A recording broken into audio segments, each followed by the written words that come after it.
the budget has bbeen announced. Let's understand from the industry experts what do they make out of the budget and what are the key announcements that they have been focusing on. Let's take the discussion forward with Keshav Bhajanka of Century Plyboards India.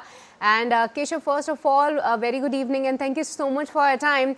Wanted to understand what do you make out of budget 2024 and what were the key highlights that you had your eyes on? We need to give credit where credit is due.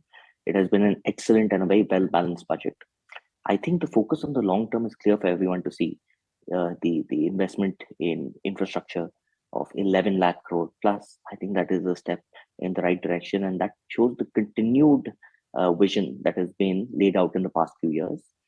For our industry, I think the infrastructure investment, along with the announcement of the Pradhan Mantri Awas Yojana being extended by crores of houses, these are two things that are going to feed into the real estate sector and are going to ensure the momentum continuing for us and all other real estate ancillary related businesses. As you know, real estate is the second largest employment generator. So I think the government has taken that into account and is looking to boost the sector. Right, Keshav, this is Vinny joining in the conversation as well, and you did speak about a bit in terms of the capex outlay, right? That's the very important announcement that come in on that front as well. Especially, you know, this will add in terms of the improvement in terms of your real estate, infra. So, you know, what are your thoughts on the same? Where do you see this actually taking this infra development, real estate development and the boom on that front? Infrastructure is the primary prerequisite. If you look at China, you know, the growth has been fueled by infrastructure and by real estate. So today, considering the way in which space is limited in urban centers, to create for the urban centers, you need an investment in roads, you need an investment in rail, you need an investment in overall infrastructure. So Okay, but Keshav, since you did touch upon the housing sector, so the housing for the middle class, the government will launch a scheme to help the deserving sections of the middle class. How do you see this for the development of the tier 2 and tier 3 cities and industry as a whole? I think it is a prerequisite. Today, without, you know, middle class housing, the entire real estate sector is not going to flourish. The top end is limited. The lower end is restricted in scale. So without this segment growing, the sort of pace and impetus that we want to see in the economy and in the real estate sector is not going to happen.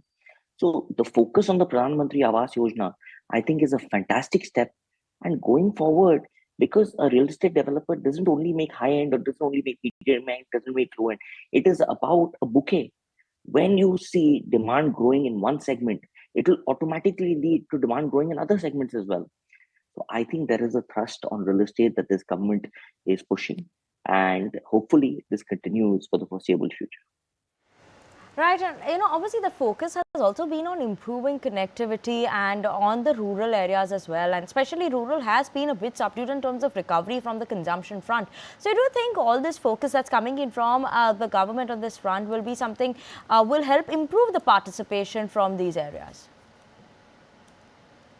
You know, I think in the speech we heard that the focus was on the poor, on women, on youth, and on farmers.